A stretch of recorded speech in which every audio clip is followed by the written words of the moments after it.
Former Vice Chancellor, Deputy Vice Chancellors, professors, distinguished ladies and gentlemen, I would like to welcome you to the 93rd inaugural lecture. Please, our request, we honor the academic procession as a process. Please, can we honor them as we rise for the academic procession? Today, we have a number of professors who are robing, honoring the inaugural lecturer today.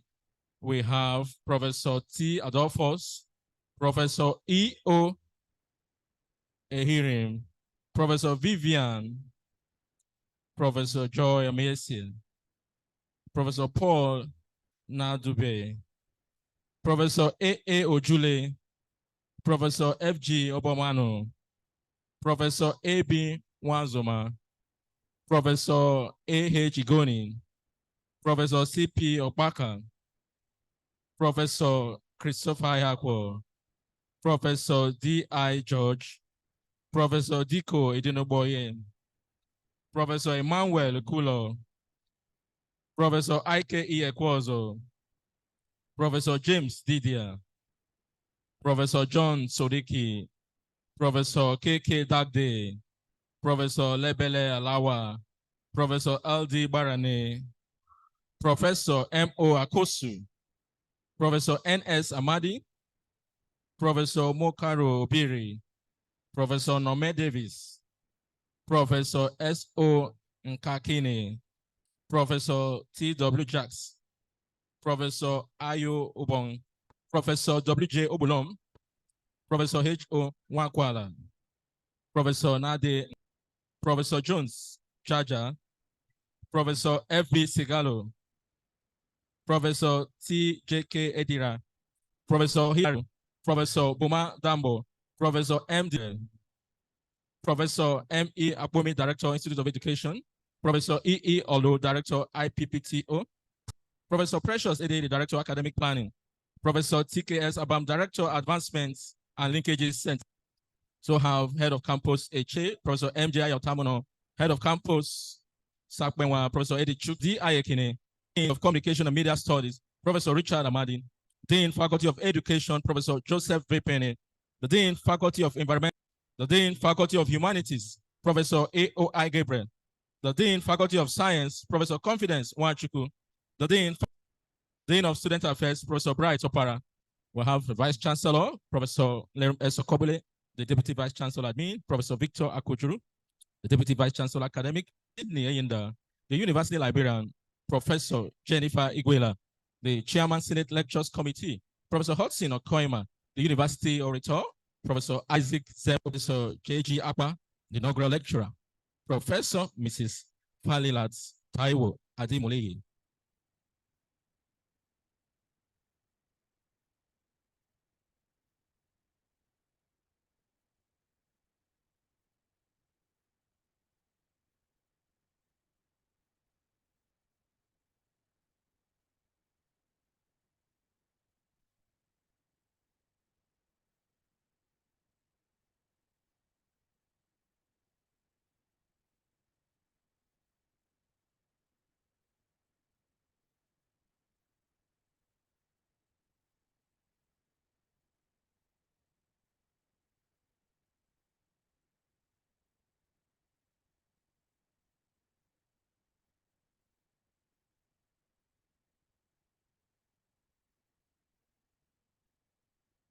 The University Anthem.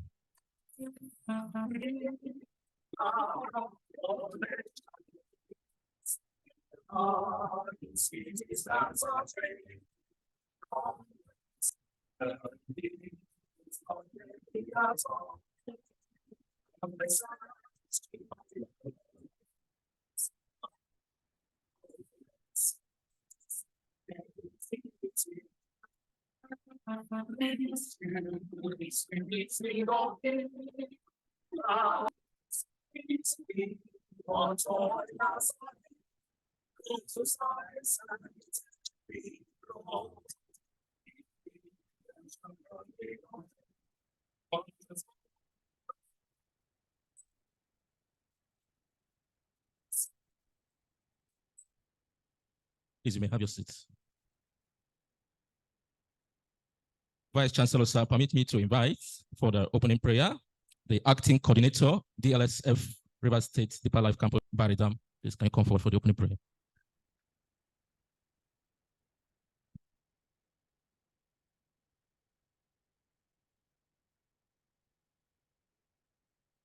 Shall we rise, please? Father, we bless your name today. We exhort you for this demonstrates the knowledge that has been acquired. Things were made by you. There's nothing that was not created by you. Exhort you. We come to appreciate your goodness, the height you have taken your daughter. Today, we come to celebrate that, Lord, everything that will be done here today will be to your glory. And through the excellency of wisdom, all of us will be informed. And Lord God, I believe that the information that you are going to give to us through the teaching, the lecture, Lord, will transform our lives. In that, Lord, your spirit will take control of this occasion today. From the beginning now to the glorified. This gathering is termed inaugural lecture. We believe that it's going to be a lecture. That we, Father, everything is in your hand. Perfect it according to your will. Thank you for the answer. In Jesus' mighty name we pray. Amen. Vice Chancellor, sir, former Vice Chancellors, I would like to welcome you all to the 93rd inaugural lecture taking place here today. Permit me to introduce to you the father of the university, a man who has sustained the tradition of the inaugural lecture, our dynamic Vice Chancellor, Professor Lerum S. Okobele, DSSRS. We also have in our midst the Deputy Vice Chancellor Admin, Professor Victor Akujuru. Also on the high table is the Deputy Vice Chancellor Academic, Professor Valentine Omobopepu. We also have in our midst the Registrar of the University, Dr. Sydney Enda, Jennifer Iguela. Let me also introduce to you the Chairman, Senate Lectures Committee, Professor Hudson Okoima. We have the University Orator, so Council Member, Professor Isaac Zebo BP. We have the Dean, Faculty of Engineering, Professor Jackson Akpa. And we have the inaugural lecturer, Professor Falila Taiwo Ademiluyi. Vice Chancellor, sir, we have our father, the former Vice Chancellor Emeritus, Professor S.C. Achinewu. We also have former Deputy Vice Chancellor, Professor Buma Uruwari. We also have another former Deputy Vice Chancellor, Admin, Professor Nnamdi Okoroma. Let me also recognize the former Mayor, Falga, and the President General of Bako Ikwere Convention, Professor Imenike Wami. Prof, you're welcome, sir. Vice Chancellor, sir, permit me to also recognize another council member in our midst, Professor Aru Enamadi, Professor MJ Ayotamuno, Head of Campus Ahuda, Professor Chris Ayako, and Head of Campus Sakwenwa, Professor Edith Chuku. Vice Chancellor, sir, we have other deans, presidents, and professors, directors, heads of department. But permit me to recognize the husband of the inaugural lecturer, Mr. Ademiluyi. Please, can you stand for recognition? You're welcome. And let me also recognize again the Pastor Dr. Baridam, the acting coordinator, DLCF River State, and other pastors who are here. Also like to welcome the friends and well-wishers of the inaugural lecturer. You're all welcome. It's my pleasure, Vice Chancellor Santunar, hand over the microphone to the registrar to invite Vice Chancellor for his opening remarks. Thank you, Master of Ceremony. The Vice Chancellor of Rivers State University, Professor Lerum S. Okobule, Distinguished Service Star of Rivers State, fellow Chartered Institute of Arbitration, the man who have come to nickname the Game Changer. He met one campus university and today is presiding over 6 campuses. Deputy Vice Chancellors and other principal officers on the high table, the inaugural lecturer herself, the investigator, the Dean Faculty of Engineering, and then Chairman of University Lectures Committee, our dear revered Emeritus Professor, former Vice Chancellor of this university, Professor Chitra Chinehu, is here with us. Former Deputy Vice Chancellors of this university, Professor Nnamdi Okoroma and Professor Bomo Ruwari. A one-time Dean and former Rector of the Dan River State Polytechnic, and now the President General of Bako Ikwere Worldwide, Professor Emenike Wami. I'd like to recognize you specially. And again, the first African Professor of Marine Engineering, the pride of River State University.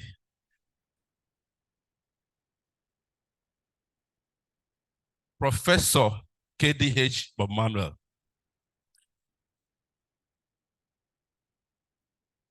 Heads of campuses here present, deans of faculties, directors of centers and heads of departments, distinguished professors, our dear invited guests, members of the 4th Estate of the Realm, distinguished ladies and gentlemen. It's my pleasure on behalf of the Vice Chancellor of this university to warmly welcome you to the 93rd inaugural lecture of this university. And having said that, permit me to humbly invite the Vice Chancellor of this great university to please give his opening remarks. Vice Chancellor, sir.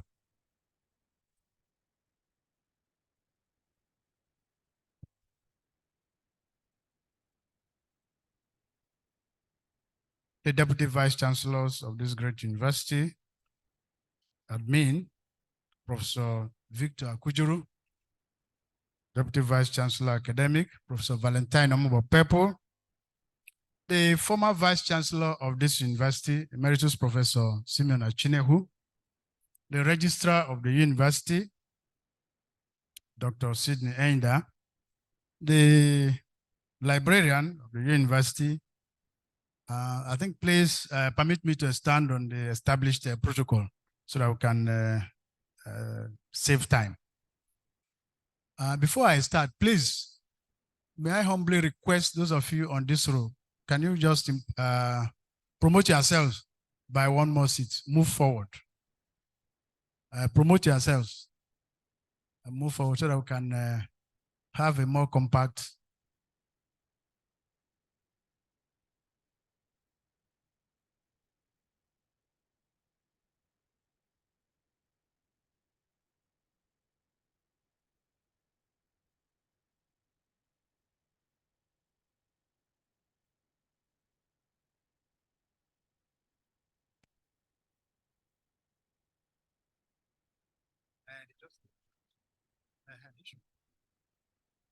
Prof, you're an elder citizen now. Please just move. Let's occupy these other seats.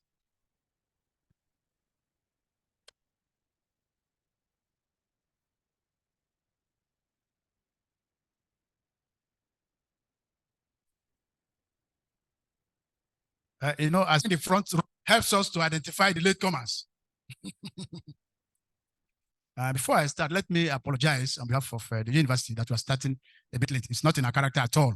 We usually start 2 or at most 5 or 10 minutes past 2.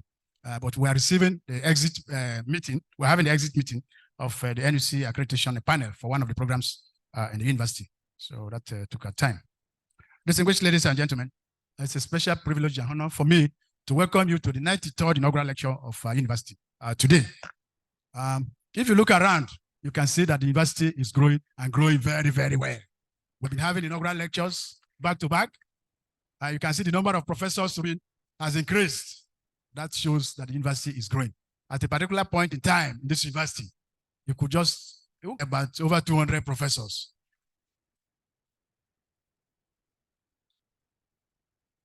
And even before the end of the year, we are going to have more professors.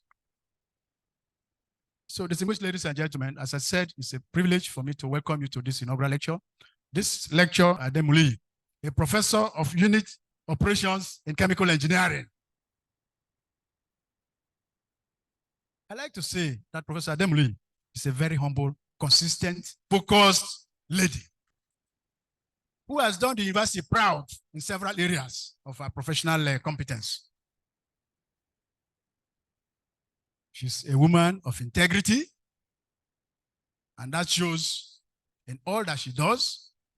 It is also evident in what we are doing with her, that we recognize that she's a woman of integrity, and we have given her a position to serve this university in a responsible manner. And she's doing it very, very well.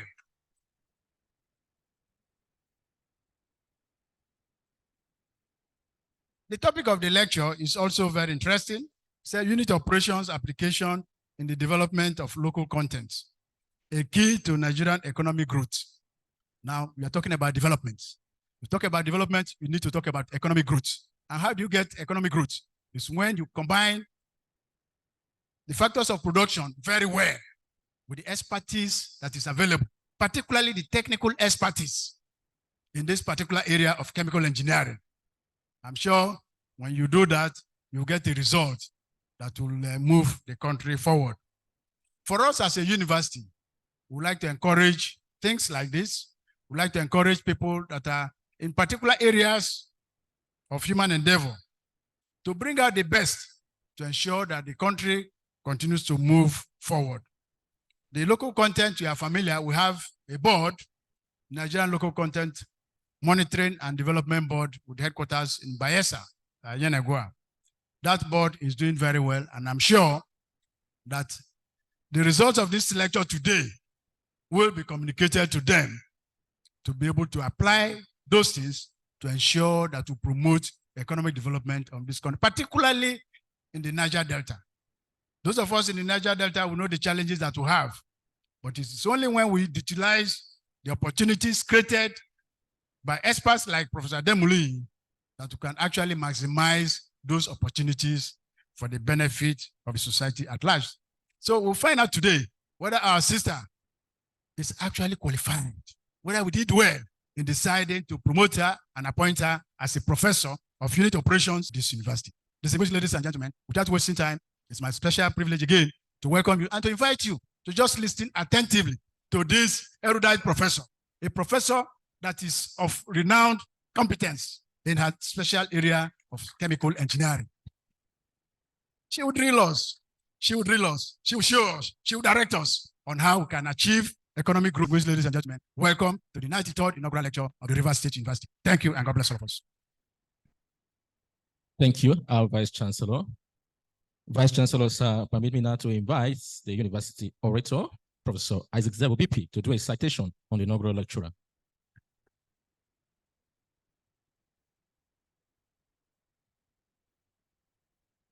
Vice Chancellor, sir, please permit me to stand on the already established protocol to read the citation of Professor Taiwo Ademiluyi as the 93rd inaugural lecturer of this university. She was born on 31st July 1967 as a twin in Lagos to late Chief Kayode and late Dickness Nick Adeboyega, who hail from Ibefun, Odo-Bula local government area in Ogun State.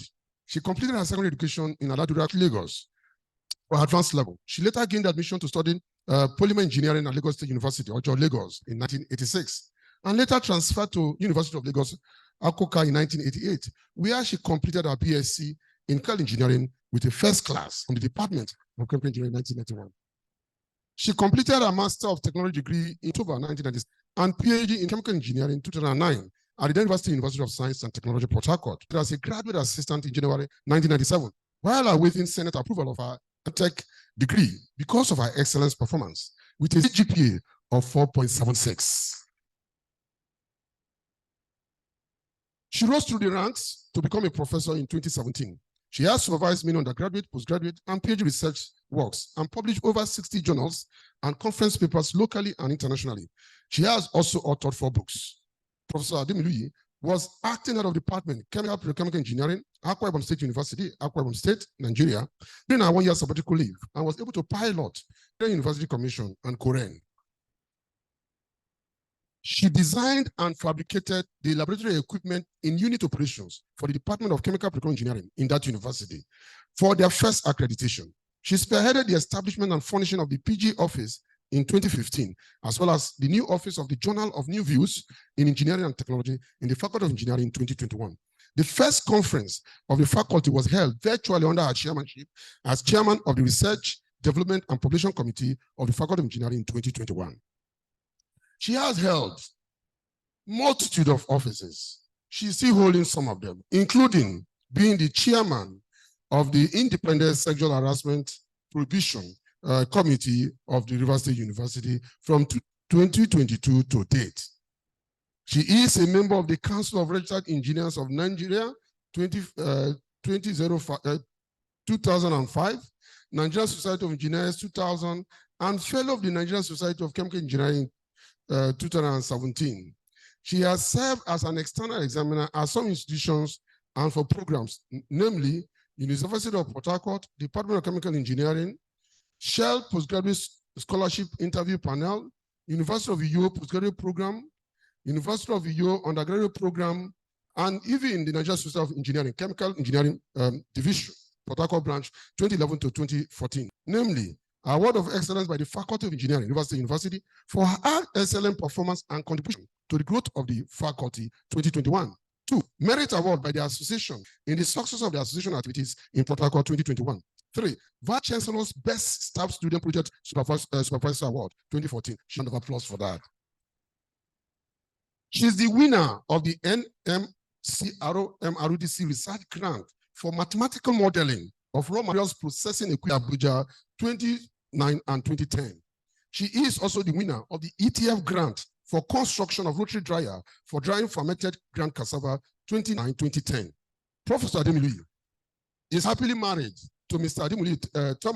Marriage is blessed with 2 sons and 1 daughter. Vice Chancellor, sir. Distinguished ladies and gentlemen, please allow me the pleasure to introduce to you our 93rd inaugural lecturer, born a twin, a first-class scholar, designer, fabricator, holder of multidisciplinary positions, and multiple award winner, a grant winner, Professor Taiwo Ademiluyi.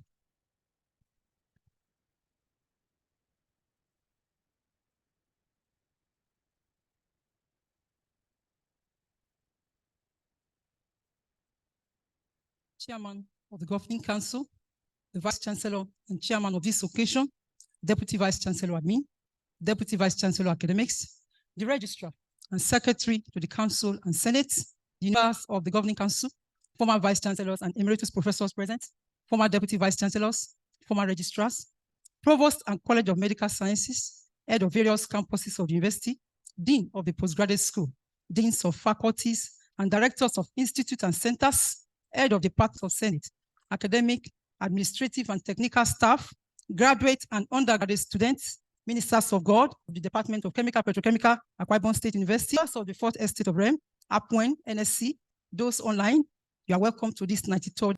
You are all welcome. This operation application in the development of. I would like to start my inaugural lecture by just going through a little preamble. I'm sure that many of us would like to know this place.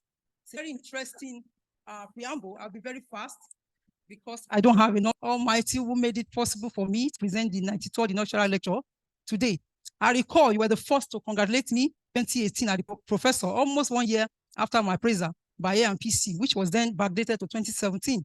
Thank you, sir, for all your concern and love for all your staff, whether indigent and non-indigent.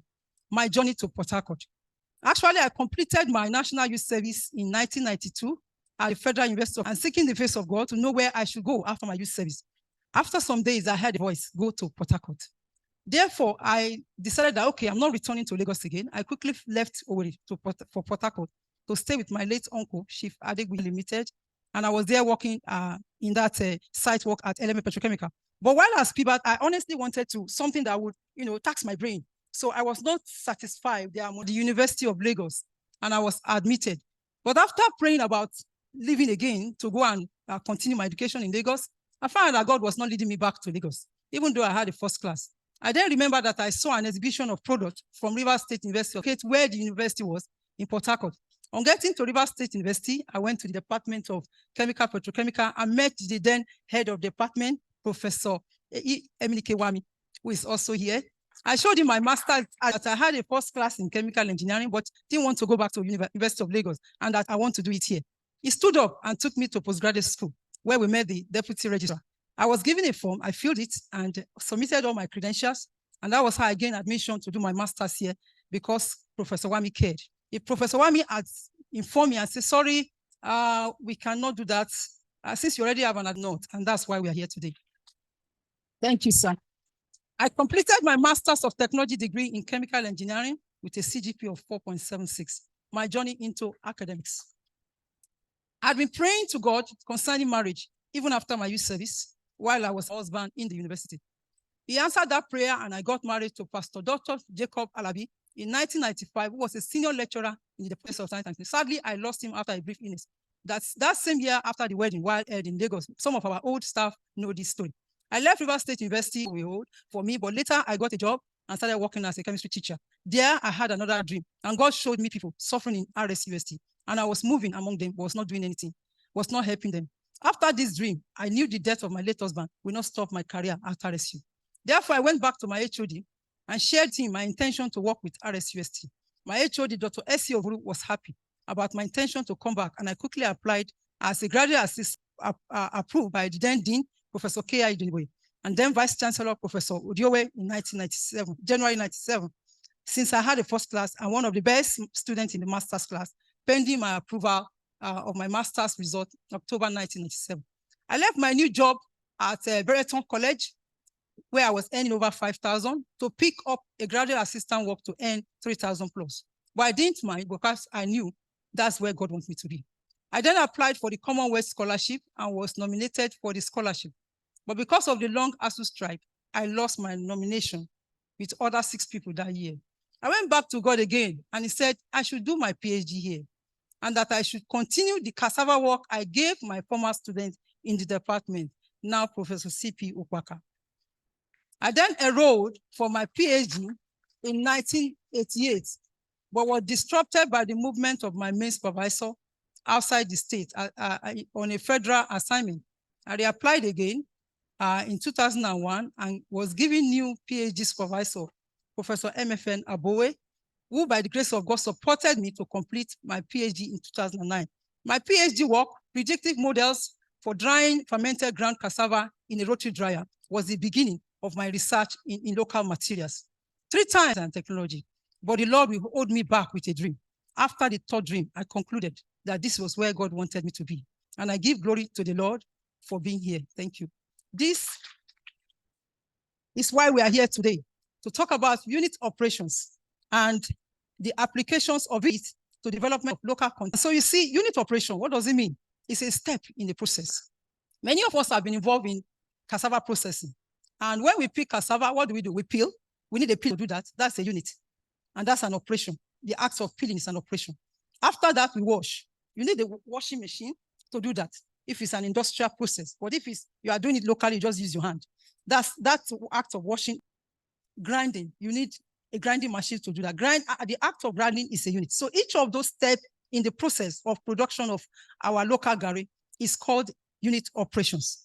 And in unit operations, we have free flow, we have heat transfer processes, mass transfer, we have separation. Any act in which even if you are trying to separate your stone from your rice, we call it separation in unit operation. And we also have reactions. But I decided to focus on drying, biochemical reaction, filtration, and drilling fluids. Now, in engineering, most of the time we use 2 things to process raw materials into product. We need materials and we need energy. And for a chemical engineer, we deal with the development of economic commercial process. Most of the time, the chemists, they look at this, investigate the science behind the raw material. And then, but we design and operate the plant to convert the raw materials into useful material. And that, but most of the time we work together with our colleagues in the Department of Chemistry. Now, local content. When we talk of local content areas and skill, in the development of raw materials into useful product. And it must be from the area where the product is made instead of being imported. The crude oil reserve in Nigeria is dwindling, is going down. The one at Oloibiri is not there again. And many more reserves are going. And look at the figure 1 there, you see the OPEC crude oil reserve. Nigeria is only having 3% in OPEC. What did we have before 2021? Is it increasing or decreasing? So must we continue to depend on crude oil for our economic growth? It is very dangerous. It means our children don't have a future. Now, why cassava? Cassava. Now, Nigeria is the largest producer of cassava. We soon see that. And we have a lot of food and non-food uses of cassava. We have the food uses as thickener, as syrup for candies. We have it in the.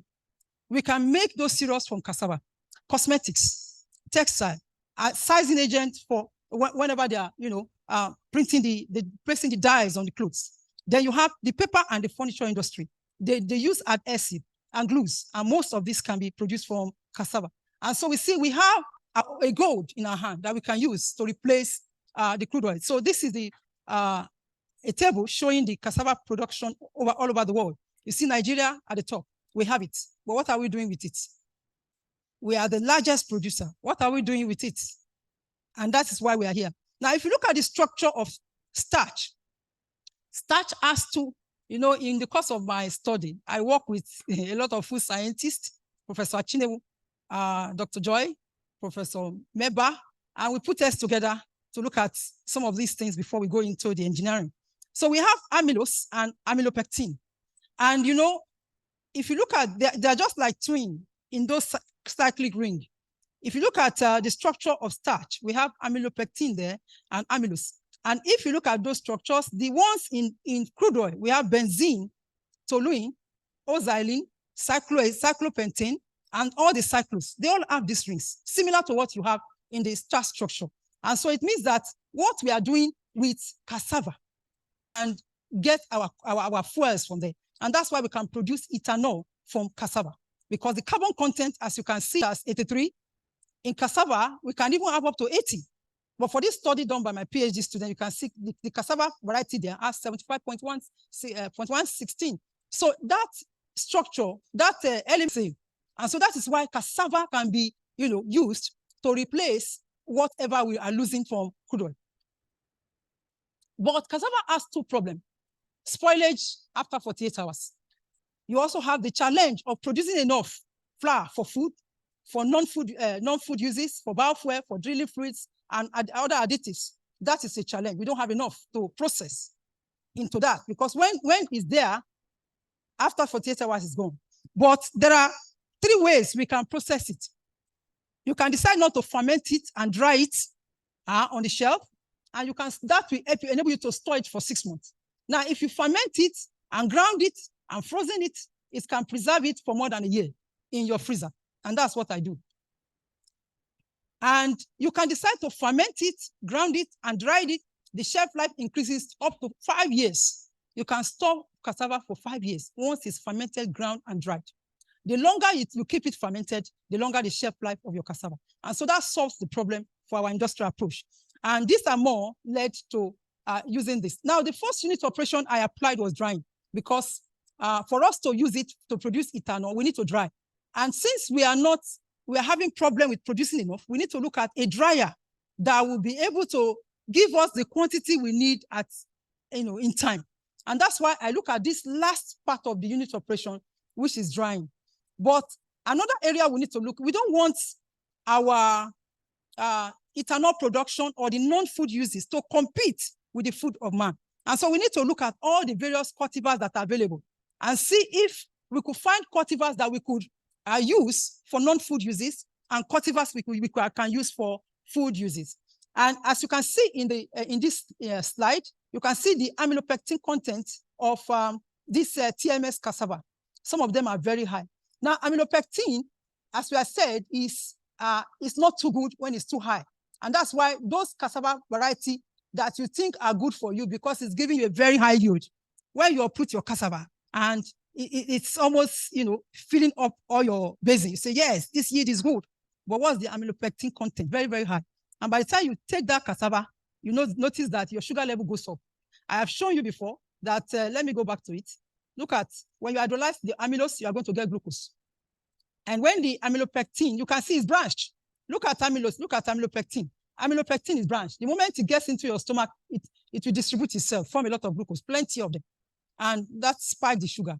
And that's why we are taking cultivars that we are not supposed to take. And that's why you see diabetes on the increase. Now, we also, in one of the research that was carried out, you can see the native, the one we had before, is just 65%. This IITA cultivar, 70, 75, 74. You don't need those cultivars for food. We leave them for the industry because their amylopectin are high. So we decided to look into to examine the engineering properties, because these values are not there. For you to determine the heat load, you need to supply to dry the cassava. You need this specific heat capacity. Do you know that as simple as specific heat capacity, these data were not available? And so we needed to look into the density, the thermal conductivity, specific heat capacity, thermal diffusivity, and all these engineering properties were established in order for us to do the design of that roti dryer. And you can see the mass transfer coefficient of the native, very high, because it has a lot of fiber. As you are drying, the moisture is going out very fast. That's why it's 3.609. But you see the IITA cassava, the rate of movement of moisture is very low because they are loaded with amylopectin that will not allow the water to move out of the pores of the cassava. And that is why we are saying that we still have varieties that we can use for non-food uses and grow our economy. On this figure 5, you can see the roti dryer we used for the experiments that was done then. Thank God for our former Vice Chancellor, Professor Taiwo. As at the time I was doing this experiment, this roti dryer was down. And after writing to him, he released money. Seeing the work, he said, no, I'm not only going to release money, I'm going to supervise this project. And he was one of the supervisors. Thank you, sir. In roti drying, we have these parameters must be thoroughly monitored. If not, you are going to pack your cassava like ball. It will gel at very high temperature. When the inlet velocity is too high, it will not dry as much as it should dry. So we needed to find the optimum of all these parameters and make sure that we get the best that could dry those cultivars. And that's what we did. We monitored the moisture also with time, because we wanted to know how long does it take to dry each of these cultivars so that we know how long we're going to spend in drying them. And taking into consideration some new thin layer drying models, another one that I proposed in number 8, we simulated all of them, and taking into consideration those drying parameters, it was discovered that air inlet velocity and temperature were key parameters that influence the drying more than other drying parameters.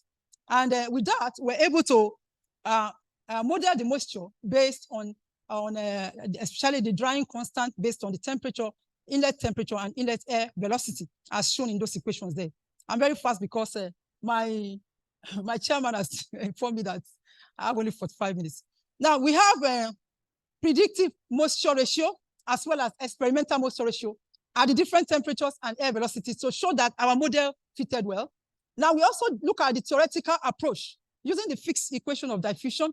We didn't want to look at experimental approach alone. We wanted a general model that could fit not only for cassava, but for any spherical particle. Yesterday, I was just opening my mail. I saw number of views of this paper. And that shows that what we are doing is appreciated worldwide.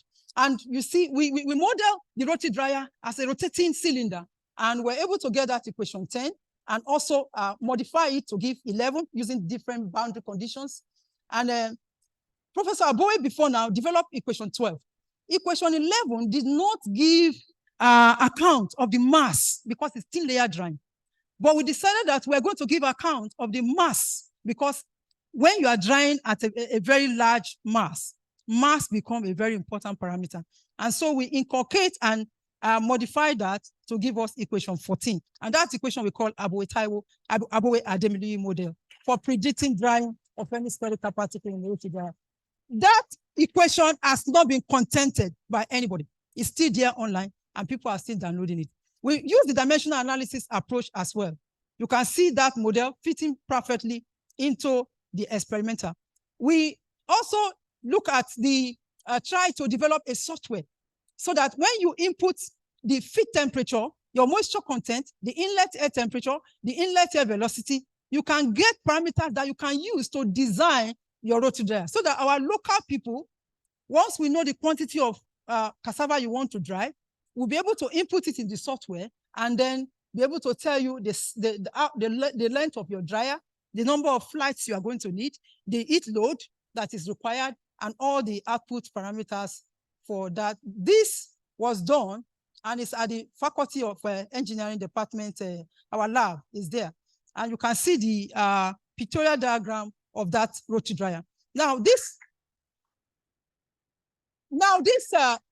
rotary dryer, the construction of it was funded by Test Fund, and the software was funded by Raw Materials Research and Development Council during a competition where I won first prize nationwide. And the paper is still online, and National Mathematics Center, they are very happy because they wanted an equation that is industrial specific. They wanted a mathematical model that the industry can use and design equipment. Now, we come to the real thing, ethanol. Now that we have talked about the drying, we want to produce ethanol from cassava. And uses of ethanol are so many, you can see it. Even blending of ethanol with PMS can reduce our PMS price to 49 naira. If we produce enough, we have the cassava, HA people, you are producing, Ogoni, you are producing. And we can give you those cultivars and say, plant for the government, bring it, dry it, open a cassava board where we can send the cassava to. They in turn can also open a biorefinery like we're going to give in the recommendation, where we can produce enough ethanol. And then we can blend it with our PMS and reduce the cost of the actual PMS we are using now. So you can see the various uses of ethanol. When there was COVID, everybody was using our sanitizer. The fluid powering the chemicals in the sanitizer is ethanol. And we're importing. You can imagine how much we imported. You are going to see it very shortly. So we produced from different variety. You can see this 98,505. The volume of ethanol there is very low, and you are going to see why now, because the starch content was low. So we don't need those varieties that have high starch content to produce our for food at home. It is the one with high amylopectin, which is not good for us. The one with high starch content, which is not good for us, that's good for the industry. So we can use them for our ethanol production. And you can see the various yield of ethanol from the different cultivars. You can see the flash points, the viscosity, the electrical conductivity of the ethanol we produce. And worldwide, you can see that in US is using corn. They have grown hybrid of corn that has high amylopectin, and they are able to use it to produce ethanol, and they are importing, and they are giving us into, we are taking it from them and buying it. When we have what we can use, Brazil is using sugarcane all the while. They have grown varieties that will not compete with the one they are taking. And so you see, China, the same thing. China has been using corn, but now of late, because of all the publications, they want to go into cassava. So what are we doing? Look at the ethanol production worldwide. Nigeria is not there, but we are the largest producer of cassava. United States at the top using corn. Then we say agricultural product. We cannot use agricultural product. It will compete with food. You are not ready. When you are ready, you will do the right thing, because varieties can be grown that will not compete with food, and we still have what we need in the industry. Now, Vice Chancellor, sir, in the course of my, lecturing here, I had opportunity to also be with the petroleum students, and I had to supervise some of them. So, but I felt this cassava thing, because we also use local polymers for drilling fluid formulation. And I was looking into it. I said, it's still possible for me to look into how to use some of these varieties to produce polymers that we can use in the field as drilling fluid. And we did that. We look at another set of cultivar. We look at the various properties, the amylose starch and all that for my food people. And then we develop mud formulation. You can see the result. The fluid loss minimum API is supposed to be 15 mils. But you see, all the cultivars we tested, they are all below. We have what it takes to move this country forward. And you see another set of cultivar by another PhD student. We went into looking at modifying it with preservatives, because for you to put it on the shelf and for you to use it on site, you need to package it. And for it to retain, even after drying, you still need to add a little preservative. And so we look at the effect of those preservatives on the formulated mode, if it will still retain the standard approved by API. And you can see that the viscosity is not supposed to be more than 30 CP. For all the cultivars we tested, they passed that test. The fluid loss also, you can see the various cultivars, over 60 samples passing that test. You can see the rheology also. A lot of research actually have been done using our local starches. Sir, another unit of operations we look into is pyrolysis. Pyrolysis is thermal degradation of any material in the absence of air. Most of the time we use nitrogen to drive out oxygen out of the reactor. And we're able to pyrolyze water sachets. You know, in 2007, by 2006, you see pure water sachets everywhere. And I was interested. I said, we should be able to break this thing down into fuel, and we did. After we have collected our fuel, we still have propylene, as much as 75%, which we can store as gas for cooking. And you can see the GC analysis of the crude. You can see the properties of the fuel obtained from that pyrolysis. It's very close to JP aviation fuel. That means that from the pure water sachet and some of the plastic we have around, we can turn waste to wealth and produce aviation fuel. This is the summary of the flame test. Vice Chancellor, sir, we also produce polyethylene wax at different degree from pure water sachet.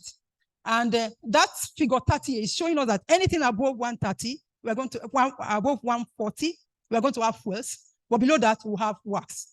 And you can see the wax we produce at different temperature. Wax is very important.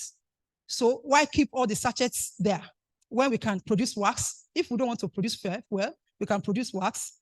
You can see the penetration. We also produce polish. And we also applied it to palm kernel shell. In River State, you have a lot of palm kernel shell heaped there. And we felt pyrolysis is cracking. We can crack the palm kernel shell and still produce 39% fuel from the shell and also have activated carbon at the end of the day. We took the two palm kernel shell variety we have in the state from Ubima, from Omagwa, and also from Oshun. And you can see the volume of oil that is produced from there. This is the GC analysis of the fuel cracked from our shell. And you can see this was done by one of my master's students. He's online, he's watching us now, Ajayi. Jet fuel A2 can be produced from palm kernel shell. Cracking that shell, we can produce 95%, 39% jet aviation fuel and activated carbon. We are going to see the use of activated carbon shortly. We now decided that we need to make those who are processing it comfortable by designing a pyrolyzer that can just pyrolyze 1,000 kg of palm kernel shell from their after extracting the oil at the oil palm farm there. So we did that, and we have those specifications for the pyrolyzer. You can see the 3D autograph view of the batch pyrolyzer that can pyrolyze PKS.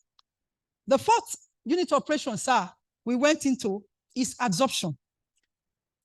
And in adsorption, you need to use adsorbents. Many of us have this at the back of our water system at home that cleans the water. But you know what is inside is adsorbents, but we're importing adsorbents. There is no factory in Nigeria where they are producing adsorbents. We are importing adsorbents. And it's very, very sad. This is what we can do here. These bamboo were collected from all the bamboo we used. I just tell my students, go to any construction site on campus, we use for the pyrolysis. And we have been able to do a lot with it. You can see the uses of adsorbents. In medicine, our forefathers have been using it. Now, there's a research I'm doing with my students. We are trying to capsulate it. Instead of importing capsulated activated carbon into Nigeria, we can produce activated carbon and capsulate it. And it has helped many high blood pressure patients. And you can see nose mask. Inside that nose mask, you have activated carbon that can be produced from coconut, from palm kernel, from bamboo. Why must we import nose mask when we can do all this in Nigeria? We have the polymer. We have the polymer chips. And you can see the air filter of your car. The air filter of your car. A PhD student is on that project now. We want to use our local bamboo activated carbon to produce air filters that can be able to filter. We want to look at the efficiency to filter, air from a combustion system. And that is, they will just package it for wrap it. You don't know what is inside. Very simple thing. And that is why we need to look into our local materials and do much with it. Vice Chancellor, sir, we look at 3 varieties of bamboo. We collected from Eche, we collected from Ogoni. 3 samples. This I had to do because NNPC at a conference, they wanted to know, can your bamboo remove benzene, toluene, xylene, and hydrocarbons from wastewater stream? Because we are importing. If your bamboo can do that, then then it's fine. So I decided to look into, can this bamboo remove benzene as active as the foreign one? So we look at 3 varieties we can find in our environment. We acidify them with all those acids you are seeing there. And you can see the beauty of the bamboo we have in River State. You can see the benzene absorption. It's like somebody that is hungry. We will just take up everything, warm. The xylene, warm. The toluene, warm. And that is what we have, and we are wasting in our local government in the states. You can see the iron too, very powerful for it. One of the water we are drinking now, we are drinking today. That water is produced by one of my students. He has a water factory, and she's one of my PhD students. She's working on bamboo and all that to treat water from Kola community. And she was telling me that, Ma, this our bamboo, I tested the one I bought from, the commercial one. Our own beat that one down. He said, I will not be buying again. No, I'll be producing my own. I said, that is it. And so we can remove zinc and nickel, refinery wastewater. We have to use it to treat it. We have also used it, compare it with WHO standard. You can see it can remove multiple metals at the same time from waste stream because these are in crude oil. And almost all the water beds we have around us, Okpobo, Kola, and so many places we have tested, we found that all their drinking water have some of these metals inside because of seepage from the crude oil. And our activated carbon from bamboo, coconut, and palm kernel shell from this state can do that. You can see the pores of the characterized activated carbon from palm kernel shell, coconut shell, and bamboo. You can see those pores. They are just ready to take in anything you want them to take in. Now, why unit operation application is key to Nigeria economic growth? You can see that Nigeria, our export, 90% crude oil. Now, the remaining 9 point something is just fertilizer, shipboat. So if you remove that red, what is remaining for our children? Nothing. And yet, we don't want to develop local material. And so you see what we are importing, cassava starch. We are importing cassava starch because we need it for adhesive, we need it for syrup, we need it for all those non-food uses. We are importing cassava starch. And yet we are the highest producer of cassava starch. That is why we're saying we can use simple unit operations to develop our local content and grow this economy. You can see activated carbon, we are importing. 2016 to 2021, we are importing. We couldn't get data for 2020 and 2021, but you see other years. You can see adhesive, consistent, importing. Adhesive that we can produce from cassava starch, we are importing. And that is why we need to grow our local material. Now, other productive work. In the course of my work as head of department while I was at AXU people, they are here. I designed this filtration unit because the unit operations lab, there was nothing inside. And we had to face accreditation. I said, no, I can't fail this accreditation. Why am I? Then I was an associate professor. I should be able to sit down and design a filtration unit, a heat exchanger and boiler. I was in UST here. That figure 552 is a heat. You can see the heat exchanger here. That heat exchanger was constructed at the mechanical workshop. It's a shell and tube heat exchanger. I add Ariston, get some thermocouples and thermometers and install it. And you can see that pyrolyzer was constructed at our mechanical unit. We add some filters there, get activated carbon, installing them, and the student can monitor what is happening in the various beds. And we also do that for the batch evaporator and the temperature controller. And by the time the accreditors, when they got there, they said, wow, you don't have much, but we have not seen this before. And so we are giving you full accreditation.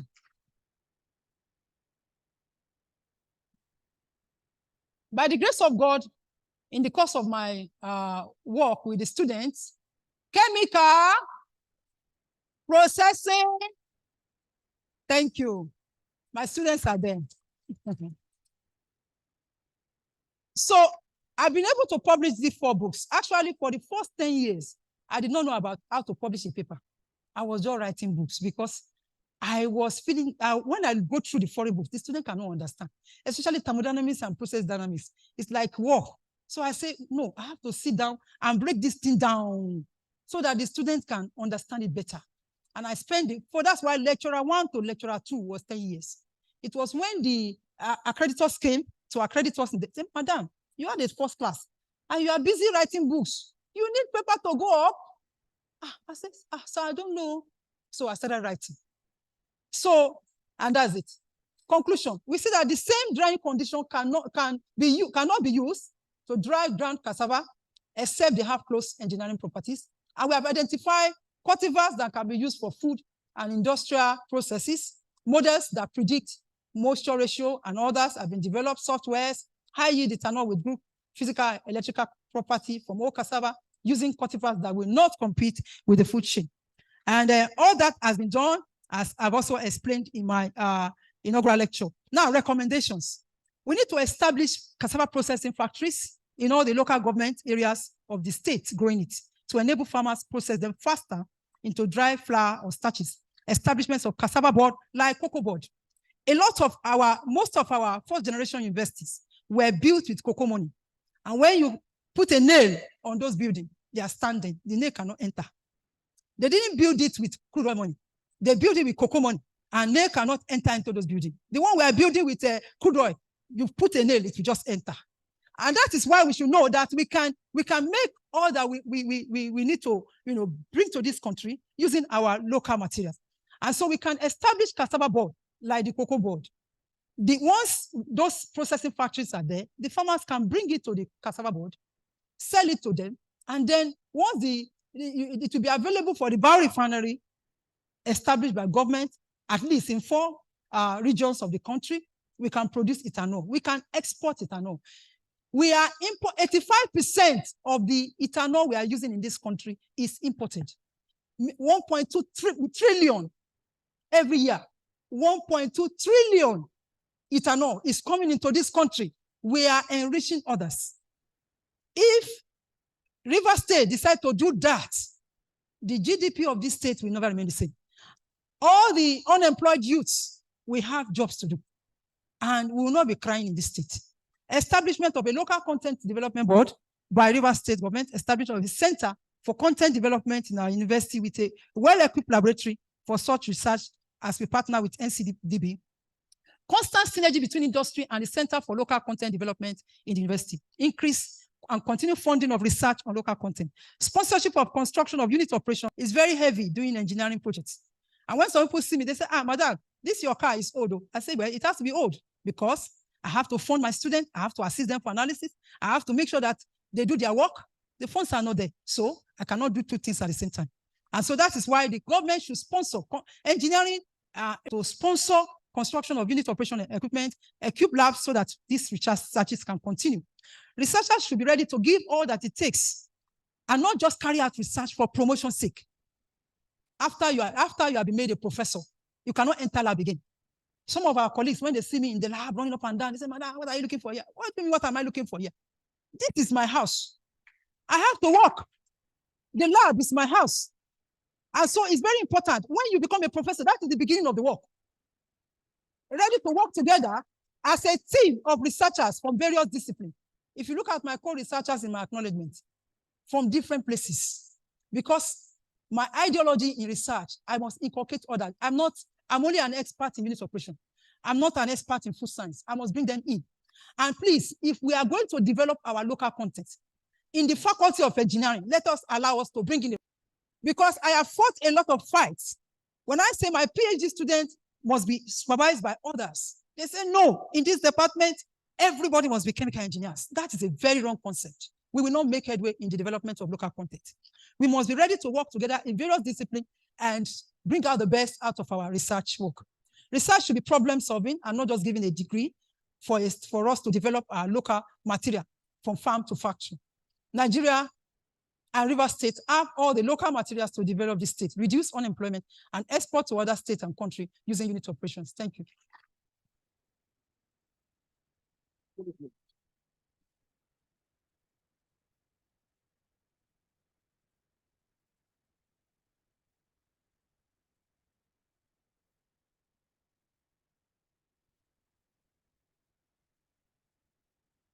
Thank you. I would like to acknowledge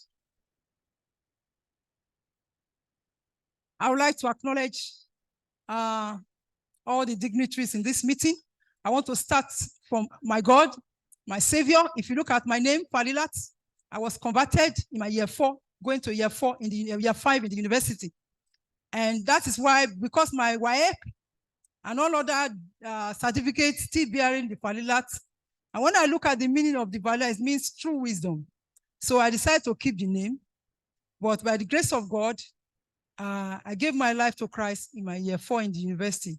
And so I give God all the glory for this. And since then, he has been there for me, especially to come to UST.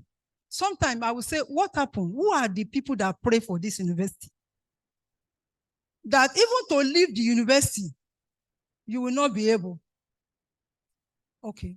So I appreciate our Vice Chancellor, Professor Nneru Mokogule, for his love and concern for all the staff, his unbiased leadership style of using the best to achieve the best, and for the opportunity to deliver this electoral lecture. I thank Engineer Professor Stephen Odiowe, my father in the Lord, a mentor, and who was also instrumental to my being employed as a graduate assistant after the demise of my late husband, Dr. Jacob Alabi of Mechanical Engineering. I thank Professor Omaru, sir, for your quick intervention and saving me from oppositions because of my stand. Thank you, sir, Professor S.C. Achinewu. Like I said, he spearheaded the repair of that roti dryer and also supervised the work also with me.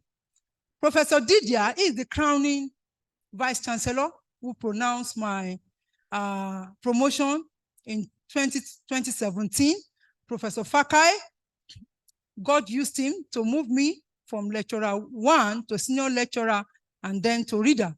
Professor Owe, she played a very important role when I lost my mom in 2019. God will remember you all. And I want to appreciate all our Deputy Vice Chancellor who are here. Thank you, sirs, for coming. I want to thank all our Professor IKE Ekwozo. Sometimes when I see Professor Ekwozo before 2020, I will do like this because I was not prepared. So all those, is the challenge and talking about the inaugural lecture all steered me up to do something. Thank you, Professor Otsin Ikoima. The deadline you set, sir, and constant reminder of the submission of this manuscript kept me awake to do something. And all the committees involved in these lectures. My wonderful members of the Independent Sexual Harassment Prohibition Committee have enjoyed working with all of you. Thank you. Special thanks to Engineer Professor Eminike Wami. Daddy, I bless God for you. I thank you, sir. If you had turned me back that day when I said I had my admission letter for Masters in Chemical Engineering from University of Lagos, but I want to be here, sir, there will be no story like this to tell today. And I'm happy that God has preserved you to see this day. I'm forever grateful, sir. Professor MFN Abowe, my mentor, academic counselor, PhD supervisor, you're always there for me with Dr. Mrs. Unity Abowe. Once Prof is around, we say, Taiwo, come, Prof is around. and she did a lot during my PhD work. Professor K.I. Doniboye, late Professor K.I. Doniboye, he signed my employment also as Dean.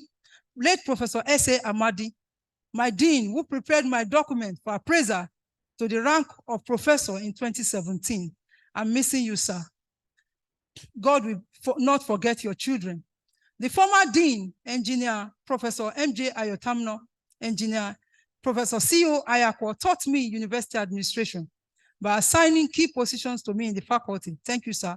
My present Dean, Engineer Professor J.G. Akpa, for your confidence in me to continue working with you, all added a lot to who I am today. I want to appreciate Dr. S.E. Ovuru. He must be listening to us now, maybe online. Thank you, sir, for signing my application to be a GA in this university. Professor Kenneth Dagdi, thank you for your care. I lack words to express all you have done to plan for this inaugural lecture. I appreciate all the lecturers and staff of the Department of Chemical Engineering, as well as the Department of AXU present here. AXU, can you greet them? AXU. It's like they have gone, okay. Probably because they were here in the morning. All the professors on row, thank you, Mas and Sas, for sparing your time to be in this inaugural lecture. Actually, the acknowledgement is full, so please, we should all look at it, and I appreciate you all, as well as my lecturers in University of Lagos who are online, listening now. Thank you for all your labor to make sure that I be what God wants me to be. Also, the former Vice Chancellor of Akwa Ibom State University, Professor Eno Iba, and the present HOD there also. They are all, I appreciate you all. I want to thank the committee that planned this program. Dr. Grace Chiamadi, God bless you, as well as Engineer Cyprian Ndazi. They were spearheading the whole committee work to make sure that this program is a success. I appreciate the youth corps who served me very well. He was committed to making sure that this script is ready. Stanley Gochuku and all others mentioned, who have to thank my father in the Lord, Pastor W.F. Kumuyi, whose message brought me out of sin to enjoy the glorious blessing of the Son of God. Sir, after your prophecy and prayer for me at DSCF Solution 19, my life has not remained the same. Your mentorship brought me this far. I also like to appreciate Professor Johnson Olaleru, a spiritual father in Unilag, and Pastor Amolori, my state overseer, Pastor Robson, and all the ASHE coordinators present here. I appreciate. I also want to thank my siblings, Kende. Kende should have been here. We had a burial at home, so he has to oversee the family because my mom and dad are late. My junior sister, Bola Cotton, is here. Can you greet them? And Temitokwa is also around, overseeing a lot of things at home. And many of my siblings also watching online as well. I want to appreciate all the families of Adekoya, all the families of Adegboyega, all the families of Ademiluyi, all the Oloris watching online, because by the grace of God, I married into a family. My husband is a grandson of the Oba Jagun Ademiluyi, the Oni of Ife, 2010 to 2030. So, and that is why finally, I want to thank God for my husband. I want to thank God for my God-sent husband. He's God-sent. It's another testimony. I went for a program after the death of my late husband. God told me by this time next year, I will visit you. And I went for a program at Lagos. Pastor Kumi was preaching, then he stopped. He said, there's a sister here, you lost your husband after the wedding. Where are you? I raised up my hand. He said, God is giving you another. And as I entered, a month after, I entered into this university at the gate. My husband entered the taxi with me. And the Spirit of God told him, this is your wife. He does not know me from anywhere. He does not know me. It took him 1 year. He was saying, I don't know this person. What kind of thought is this? My heart lost, So, but he went to his pastor, Kingdom Oji, Professor Kingdom Oji is here. Welcome, sir. And said, please, my spirit has been leading me to a lady in UST. I don't know how. I entered moto. She want to come down. The Spirit of God says, see your wife. I don't know what to do. And that one, I say, okay, go to the marriage committee. And that's how we wedded in 1999. And the marriage is blessed with Toluwani Ademiluyi is a graduate of law. He's not here because he's in law school. I also have Tofumi Ademiluyi.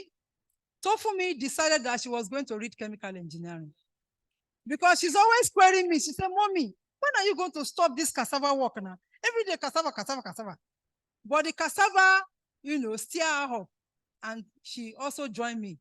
I said, well, if you are going to read chemical engineering, because I want you to read medicine, you will do the jam yourself. I will not see VCO. He said, no problem.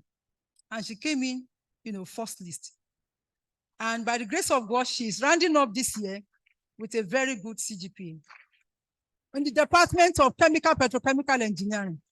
So God has not only blessed me with a husband in this school, He has also blessed me with children who have graduated from my department. So you should give God all the glory for me. You are all a gift unto me. Finally, I appreciate everyone in this inaugural lecture. God bless you all.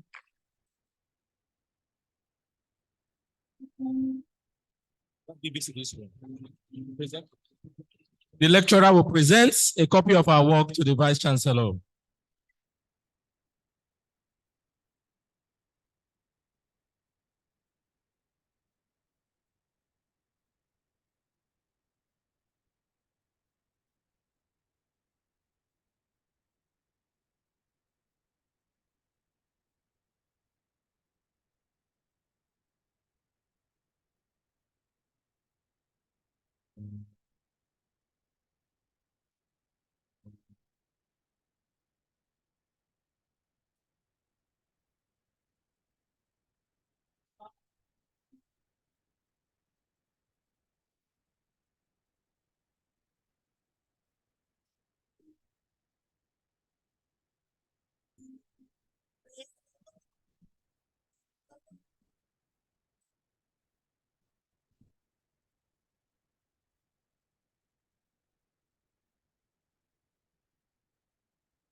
Thank you. Please, you may have your seats. Please, can we put our hands together again for the 93rd inaugural lecturer, Professor Taiwo Ademiluyi. Congratulations, Prof. It's my pleasure to request the registrar will now invite the Vice Chancellor for his closing remarks.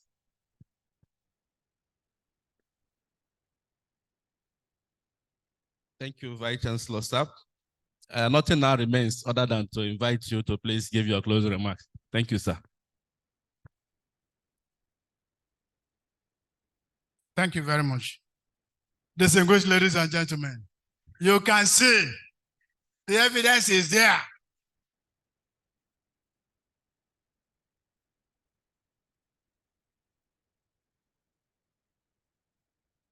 In law, there's something we call res ipsa loquitur. The thing speaks for itself. So you can see that we did not make a mistake in appointing Professor Taiwo Ademiluyi, a professor of unit operations in chemical engineering.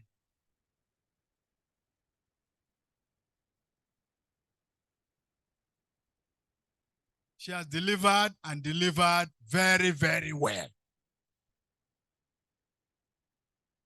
All through, I did not see anybody sleeping. People were following because the thing was very interesting. Yes. And when you do a work yourself, you'll be speaking, people will know.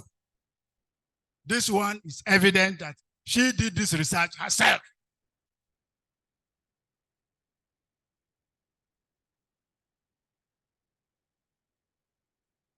So, distinguished ladies and gentlemen, it only remains for me to appreciate everybody for coming.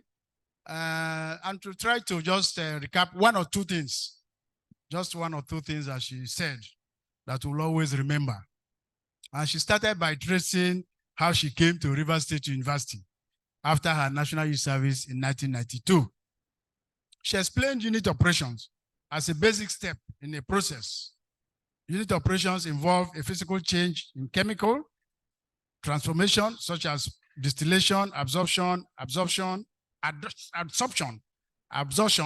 drying, crystallization, etc., etc. And then she now zeroed in on cassava production and demonstrated how these local materials and others can be used to promote economic development of the country.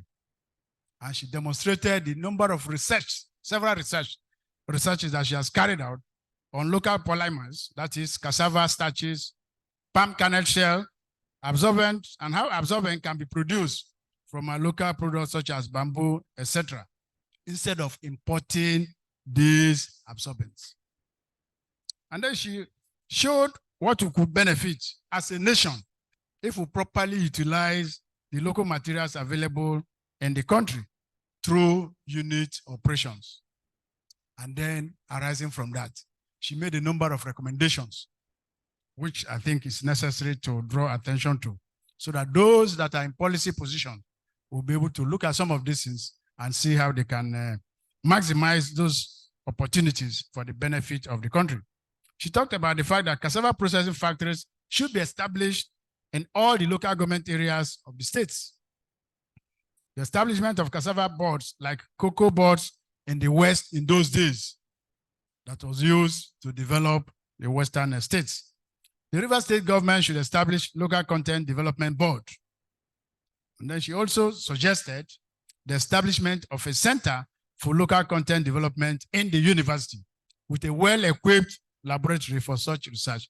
This one applies to us, and I think we'll take it on board and see how we can develop from there. And she drew attention to the imperative of having constant synergy between the industry and the Center for Local Content Development and the university when established. And finally, she talked about the need for multidisciplinary research on local contents involving engineers, food scientists, food technologists, and all those that are involved one way or the other in those aspects of research work that are necessary for the benefit of the society. Distinguished ladies and gentlemen, you can see that she has actually delivered and delivered very, very well. And we made no mistake at all in promoting her to the rank of professor. She has received a number of awards, and I think that with the ongoing research that she's still doing, she will still receive more awards. Because what she's doing is something that can promote the economic development of this country.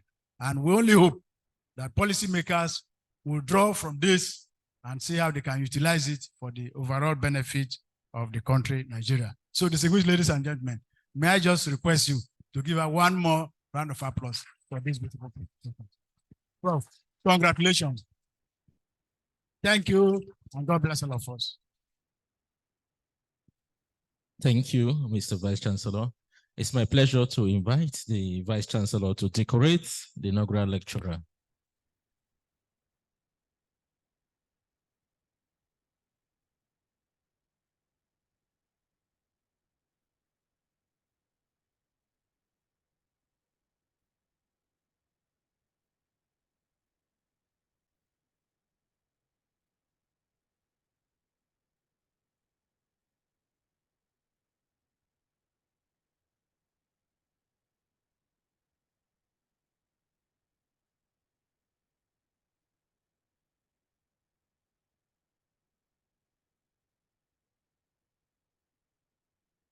Distinguished ladies and gentlemen, this is evidence that today, Professor Taiwo Ademiluyi has delivered the 93rd inaugural lecture of the Rivers State University.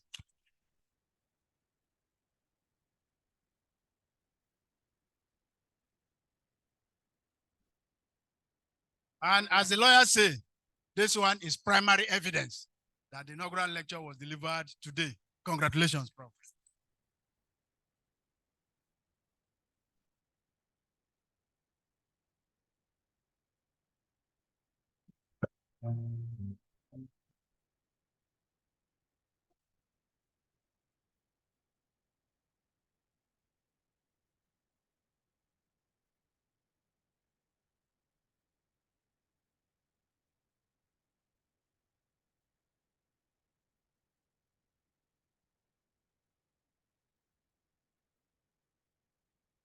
Vice Chancellor, sir, permit me now to invite the Chairman, Senate Lectures Committee, Professor Hossein Okoima, to do a vote of thanks. The Vice Chancellor, sir, let me adopt the already established protocol. Time is fast spent. Let me, on behalf of the University Management and the Senate Lectures Committee, thank all of you immensely for honoring our invitation. God bless all of you, in Jesus' name.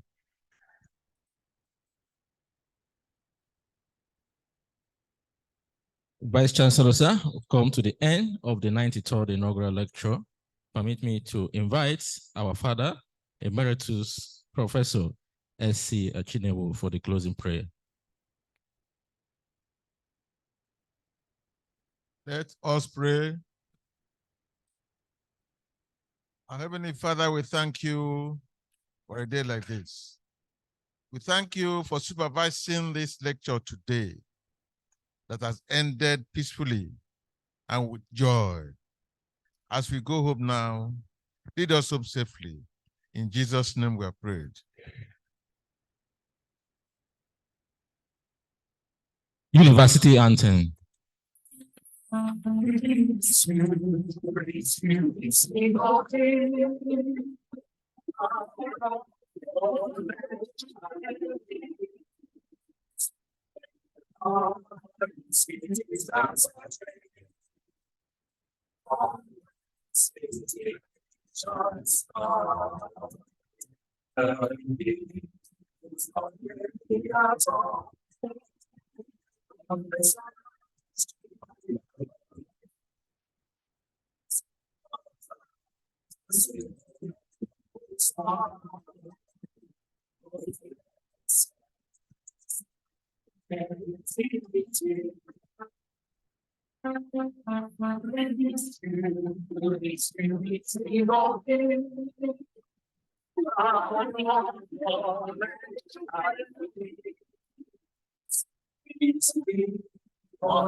Please, our request will remain standing as the academic procession recess in reverse order led by the Vice Chancellor.